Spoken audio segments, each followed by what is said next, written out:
Жаратылыш министрлигине мына биздин жапайы камандар же болбосо жапайы доңуздар дейбизби, ушул бийик тоолуу биздин айыл аймактардан кайрылуулар келип атат элдерден.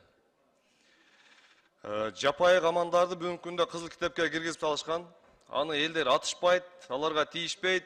А бирок жапайы камандарыбыз бүгүнкү күндө биздин ушул бийик тоодо жашаган ошол жайлоолордо эгин-тигин кылган биздин элдерибизге кооптуулук жаратып атат да.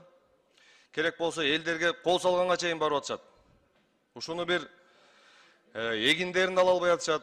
Картошка эгишеби, кандай дыйканчылык кылышса дагы ал жерден эгин-тигин ала албай атышат.